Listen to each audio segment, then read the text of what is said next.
Hello friends, welcome to the Tutor Lab classes. We are doing the 11th class physics gravitational unit.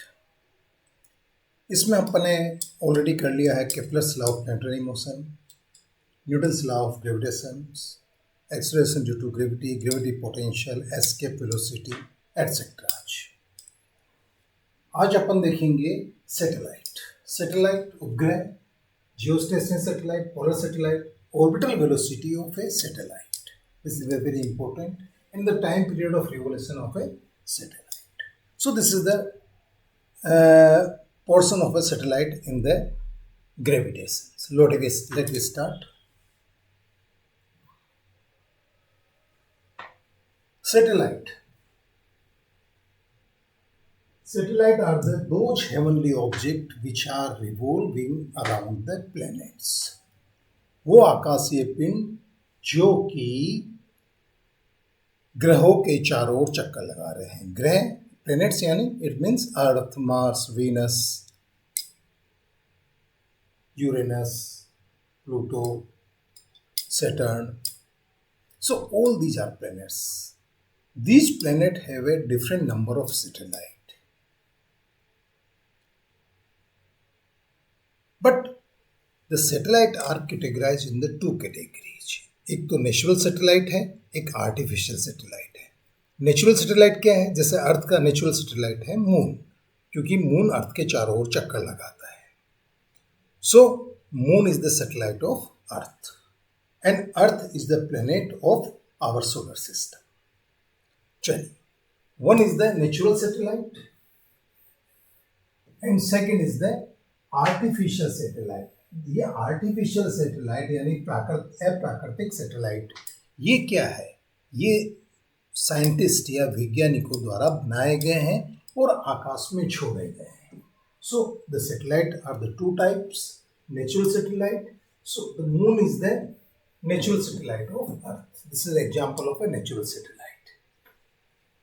While the artificial satellites, these satellites are projected by the scientist. India का देखें तो different कुछ जो आप अगर कुछ satellite का नाम लिखें यहाँ पे तो आर्यभट्ट, रोहिणी, इनसेट सीरीज, ये पूरी एक सीरीज है. Apple, IRS, GSAT, Edusat etcetera. लगभग अपन ने 150 सैटेलाइट अभी तक छोड़ दिए हैं. So these are the satellite which are launched by the scientist. और ये सैटेलाइट किसके लिए छोड़े जाते हैं? These satellites have been launched for the various purpose. These are for the communication purpose, geographical purpose, geographical study purpose, universe study purpose. अलग अलग कार्यों के लिए अलग सैटेलाइट छोड़े जाते हैं. So satellites are those heavenly objects which are revolving around the planets. And the satellites are the two types. One is the natural satellite, second is the artificial satellite. दो तरह के होते हैं, प्राकृतिक उपग्रह या अप्राकृतिक उपग्रह. अप्राकृतिक उपग्रह मैन मेड होते हैं. नेक्स्ट देखिए, सैटेलाइट में भी जो दो मोस्ट इंपॉर्टेंट कैटेगराइज्ड सैटेलाइट है वो है जियोस्टेशनरी सैटेलाइट, वो है आपकी geostationary satellite and polar satellite. इसको कहते हैं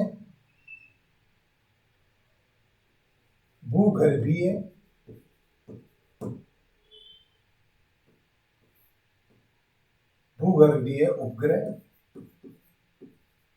ये है आपका ध्रुवीय उपग्रह. जियोस्टेशनरी सैटेलाइट ये क्या होता है? ये पृथ्वी के एक पार्टिकुलर पॉइंट पे फोकस रहता है. कैसे फोकस रह पाता है? The revolution time of this satellite is also 24 hour. इसका जो रिवोल्यूशन टाइम्स होता है वो कितना होता है? Time period of revolution is the 24 hours. तो चूंकि अर्थ अपना एक रोटेशन 24 आवर में पूरे करती है. अगर ये सैटेलाइट यहाँ पे है तो इट मीन्स अगर ये पृथ्वी अगर 24 घंटे में घूम रही है 24 आवर में, ये 24 घंटे में घूम रहा है, तो ये क्या है, ये इस पॉइंट पर फोकस रहेगा, इसके वर्टिकली अपवर्ड है। इट मीन्स इसको जिस एंगल पे आप फोकस कर दोगे, इसके कैमरे उसी पॉइंट को, धरती के पॉइंट को देखते रहेंगे। It means they are appears to be fix. अगर ये आपके सिर के ऊपर फिक्स है, तो ये आप जैसे से आप पृथ्वी के साथ में रोटेट करोगे, वो भी रोटेट करेगा। इट मीन्स वो सैटेलाइट आपको हमेशा आपके सिर के ऊपर ही देखता रहेगा। This satellite are known as the geostationary और भूगर्भीय उपग्रह। जियोस्टेशनरी सैटेलाइट ये होता है। इसकी ऑर्बिट कितनी ऑर्बिटल वेलोसिटी होती है? इसकी ऑर्बिटल वेलोसिटी होती है 3.1 किलोमीटर पर सेकेंड। और जबकि ये एक फिक्स ऑर्बिट है जहां पर जियोस्टेशनरी ऑर्बिट अपन सैटेलाइट छोड़ सकते हैं, वो कितनी है? 35,786 35,786 किलोमीटर। इस हाइट पे अगर कोई उपग्रह अपन छोड़ दें, तो उसका टाइम पीरियड ऑफ रिवोल्यूशन रहेगा 24 आवर। इट मीन्स वो पृथ्वी के एक पॉइंट पर फोकस रहेगा, और such satellite is known as the geostationary satellite. दूसरा होता है पोलर सैटेलाइट या ध्रुवीय सैटेलाइट। ये क्या होता है? ये पोल के ऊपर से बार बार हो जाता है। ये तो इक्वेटर पे होता है, ये पोल के ऊपर होता है, ये पोल के ऊपर से बार बार हो जाता है। तो इट मीन्स दिस सैटेलाइट क्या है? पोल के ऊपर से निकल रहा है। This is known as the polar satellite. And इसका टाइम पीरियड ऑफ रिवोल्यूशन कितना होता है? इसका just time period of revolution होता है 2 to 3 आवर्स। इट मीन्स ये देखिए कितना फास्ट चलता है। इसका तो होता है 24 घंटे, और इसका जस्ट होता है जो पोलर सैटेलाइट होता है उसका 2 to 3 आवर्स। सो ये मेजर कैटेगरी है आपके सैटेलाइट की, geostationary satellite and polar satellite, या भूगर्भीय उपग्रह और ध्रुवीय उपग्रह। Now that how we can determine the orbital velocity of the satellite. Let me check it. Orbital velocity of satellite.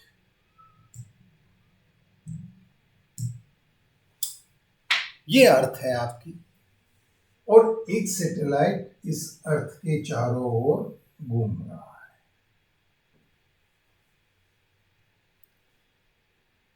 ये सैटेलाइट घूम रहा है, माना कि इसकी हाइट सेंटर से कितनी है, दूरी इसकी r है, और इसका radius of earth is the r। Radius of अर्थ इसका आपका r है, ये रेडियस ऑफ अर्थ है। And this is the height from the ground, और ये जो आपकी डिस्टेंस है वो h है। It means the r, the distance of the satellite from the center of earth, which can be defined as the radius of earth plus height from the ground। पृथ्वी की त्रिज्या कितनी है? r है, और ground से satellite की ऊंचाई है h। तो कुल दूरी केंद्र से कितनी हो गई उपग्रह की? That is the r equal to r plus h। ये क्वेश्चन काम आएगी। The m is the mass of earth। m, small m is the mass of satellite। ये आपके सैटेलाइट का मास है। So what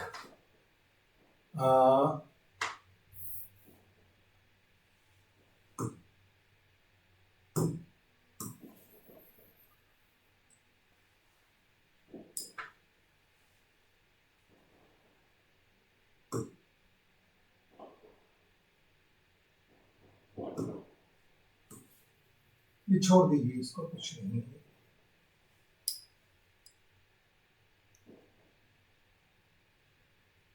So the gravitational force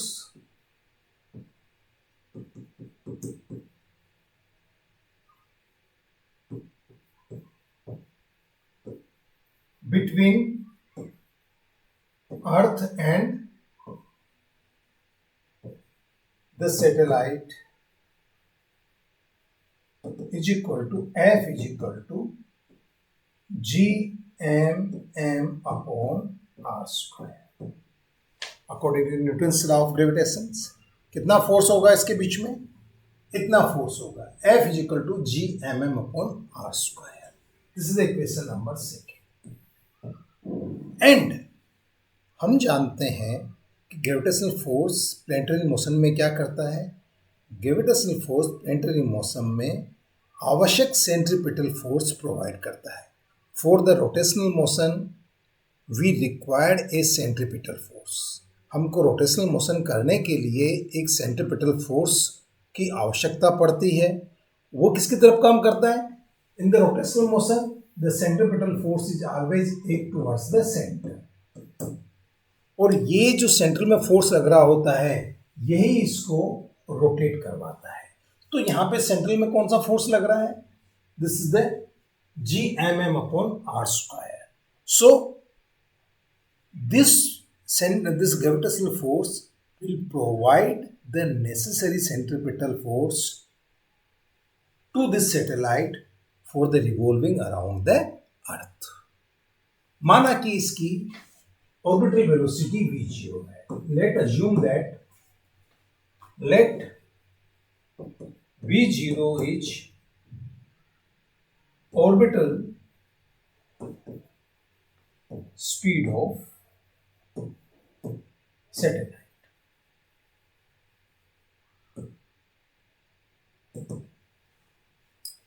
ये orbital speed है, तो required centripetal force to rotate this satellite of mass m in radius r will be equal to mv0 square upon r। And this centripetal force, the centripetal force will be provided by this gravitational force. It means this centripetal force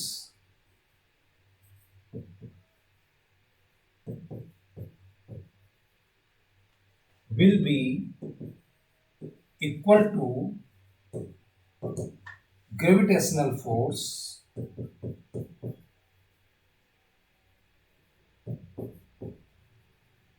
between planet and satellite. ये जो centripetal force है ये किसके बराबर होगा? Gravitational force between the planet and satellite. It means the equation 3 must be equal to the equation 2। Let we check it.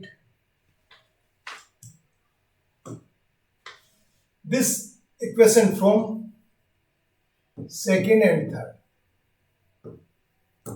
this mv0 square upon r, the centripetal force will be equal to Gmm upon r square। ये gravitational force के बराबर होगा। Small m to small m cancel, 1r to 1r cancel, और you can say the v0 square is equal to Gm upon,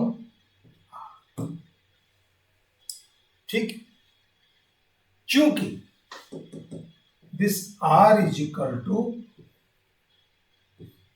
r plus h, this r is equal to r plus h। तो आप इसको क्या लिख सकते हैं?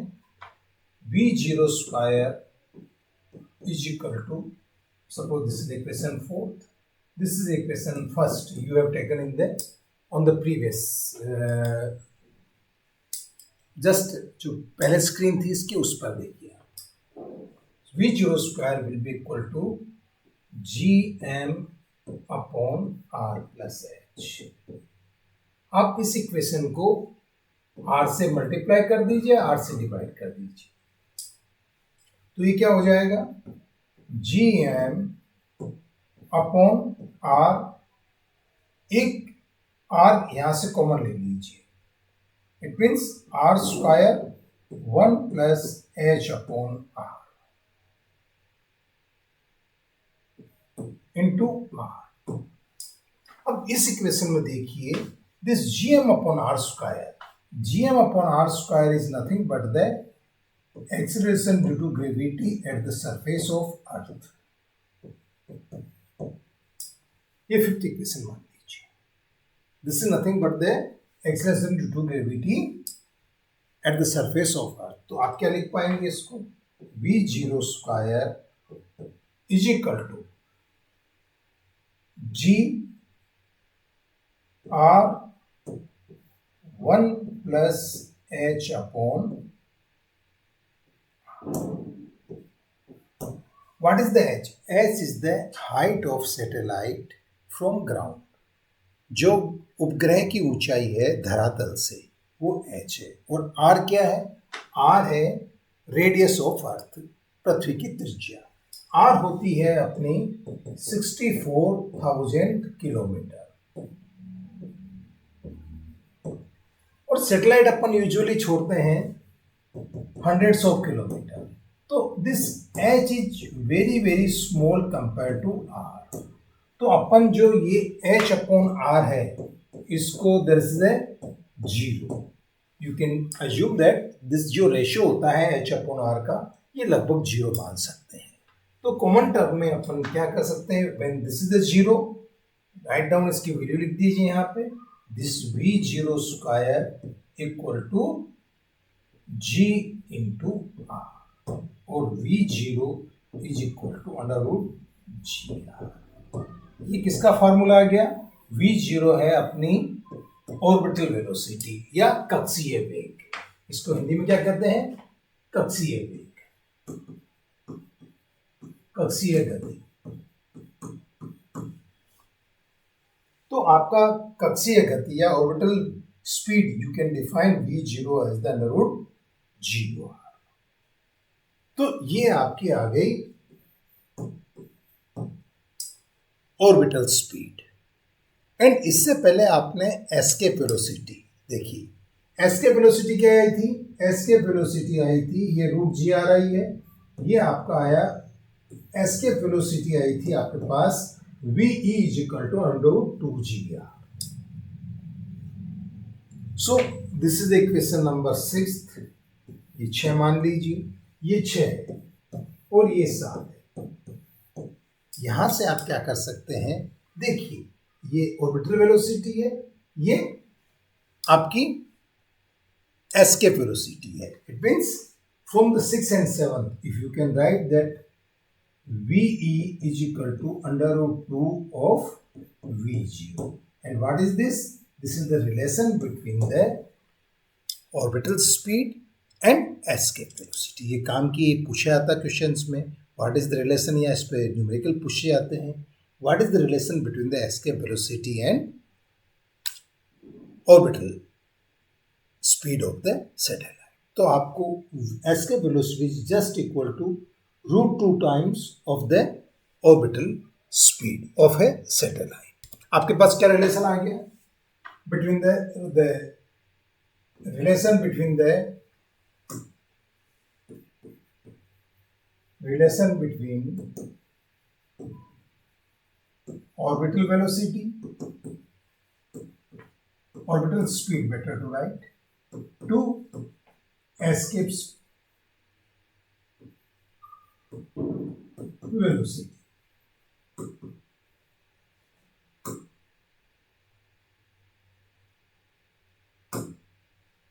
escape velocity।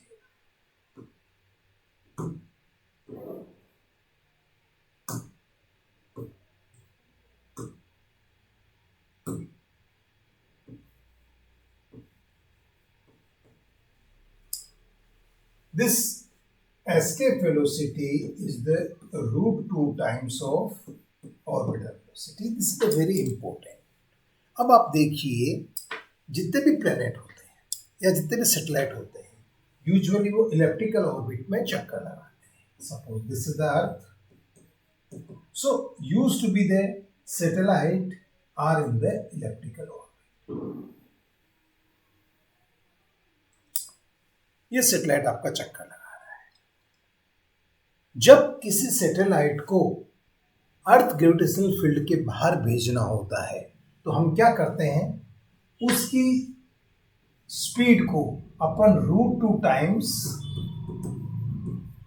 Increase कर देते हैं।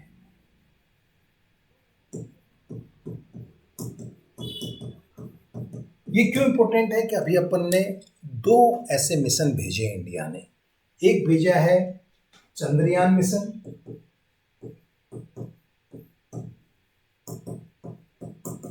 और दूसरा भेजा है अपन ने आदित्य मिशन। इन दोनों केस में चंद्रयान में क्या है, हमने अपना लैंडर और प्रज्ञान अपने चांद पे भेजा है। तो उसके लिए आवश्यक है कि वो जो अपना रॉकेट है और जो अपना लैंडर है और रोवर है, ये अर्थ के ग्रेविटेशनल फील्ड के बाहर जाए। तो क्या करते हैं अपन, जब इसको फील्ड से बाहर निकालना होता है, ये एक चक्कर लग रहा है, ये चक्कर लग रहा है, जब अपन को इसको बाहर निकालना होता है तो अपन क्या करते हैं, इसको एक इसमें थ्रस्टर आता है। थ्रस्टर क्या करता है, ये यहां से चला, ये ऐसे इसकी स्पीड है, इसकी स्पीड अपन बढ़ाते हैं, इसको एक बार यहाँ बढ़ाई, फिर उसको यहाँ बढ़ाई, तो ये ऐसे बाहर जाता रहता है। जब बाहर जाता रहेगा तो यहाँ से अगर आपने स्पीड बढ़ाई, यहाँ से कहीं से भी आपने बूस्ट किया इसको, तो ये क्या है, अगर इसको बूस्ट कर देते हैं आप √2 टाइम्स, तो क्या करेगा, ये सैटेलाइट ये जो पाथ में जिसमें घूम रहा था उसमें नहीं घूम के ये दूर जाएगा, और क्या होगा, ये पृथ्वी के ग्रेविटेशनल फील्ड से बाहर चला जाएगा। अगर यहाँ पे मून है तो ये मून के ग्रेविटेशनल फील्ड में चला जाएगा। फिर बाद में क्या करते हैं, जैसे ये अर्थ के ग्रेविटेशनल फील्ड से बाहर से मून में गया, ये मून के चारों ओर चक्कर लगाने लग जाएगा और इसको कंट्रोल किया जाता है। So this is a very important relation. Satellite launching में ये बड़ा इंपॉर्टेंट है कि एस्केप वेलोसिटी, जब आपको मिशन भेजना है, ऐसा मिशन जो कि अर्थ के ग्रेविटेशनल फील्ड के बाहर की स्टडी करनी है यूनिवर्स की, तो आपको वो जो आपका जो सैटेलाइट सिस्टम है उसको अर्थ के ग्रेविटेशनल फील्ड से बाहर भेजना पड़ता है। And how you can send it, by thrusting, by increasing the √2 times of orbital velocity of a planet, उसको अपन ग्रेविटेशनल फील्ड के बाहर निकाल सकते हैं। So this is the orbital speed and the relation between the orbital speed and the escape velocity. Now we take the time period of revolution. ये आपका अर्थ है, ये आपका अर्थ है, और ये आपका सैटेलाइट है। ये सैटेलाइट इसमें चक्कर लगा रहा है, और किस हाइट पे चक्कर लगा रहा है, ये आपकी एच हाइट पे चक्कर लगा रहा है, और ये इसकी radius of earth is the R, and the total distance from the centre is the R plus H. Satellite की कुल डिस्टेंस कितनी हो जाएगी, आर प्लस एच हो जाएगी। The time period can be defined as distance over speed. आप time पे define करते हो, एक रिवोल्यूशन में कितनी दूरी तय करेगा, just equal to its circumference, it means 2 pi R, और स्पीड कितनी ऑर्बिटल स्पीड है इसकी, v0, it means the time period of revolution if we defined by the t is equal to 2 pi R divided by v0. This is the equation number here, you can say 1. In the previous, we have seen the orbital velocity. V0 is defined as the under root gm upon r. अगर कोई उपग्रह r ऊंचाई पर मतलब पृथ्वी के केंद्र से r ऊंचाई पर रिवॉल्व कर रहा है, तो उसकी ऑर्बिटल स्पीड कितनी रखनी पड़ेगी उस ऑर्बिट में, उसको बनाए रखने के लिए इतनी स्पीड उसको रहेगी। अगर स्पीड बदल जाएगी तो उसका ऑर्बिट चेंज हो जाएगा। So v0 is equal to this much, this is the 2, this is the 3. काम आएगी ये दोनों इक्वेशन में. So you note, write down this value of V0. It means T equal to 2 pi R divided by V0. It means root GM R power half. और root में लिखिए उसको मैंने पावर लिख दिया. It means this is the 2 pi R 3/2 divided by under root G. चूंकि this R is equal to R plus H, so you can write here T is equal to 2 pi R. It means this is the R plus H root 3/2 divided by GM. अगर मैं इससे R बाहर ले लूं तो क्या हो जाएगा?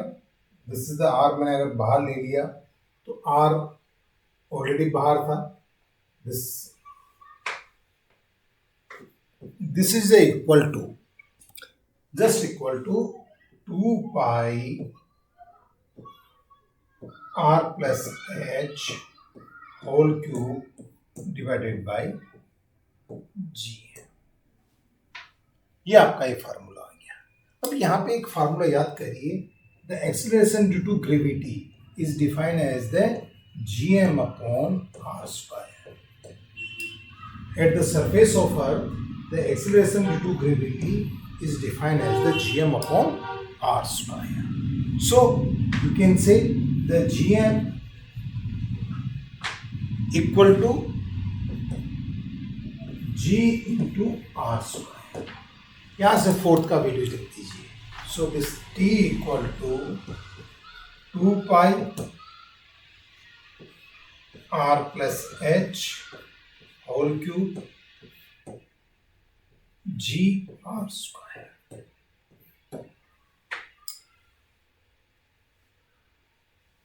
चूंकि again this H is very small compare to R. चूंकि हाइट अर्थ की त्रिज्या से बहुत कम होती है, so this H cube, H की स्क्वायर आप यहां से निकालोगे तो इसको ऐसे लिख सकते हैं 2 pi, this is the R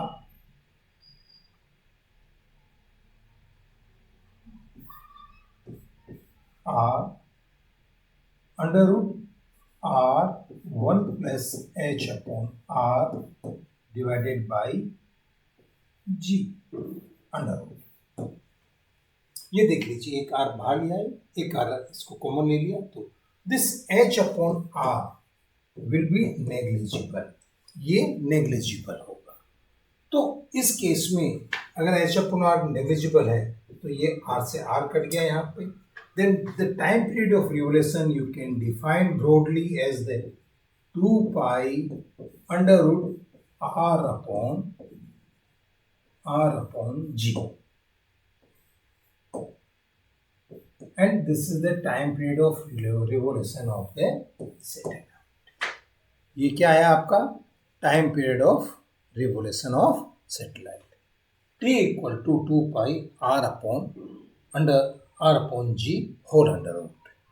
so this you can determine the time period of revolution of the satellite. Usually जो अर्थ के पास में अपन सैटेलाइट छोड़ते हैं उनका टाइम पीरियड कितना आता है? T इस फार्मूले से निकालते हैं अपन T 2 pi under R upon G. This will be card out around the 84.6 hours. ये आपका टाइम पीरियड ऑफ रिवोल्यूशन होता है एक कॉमन सैटेलाइट का.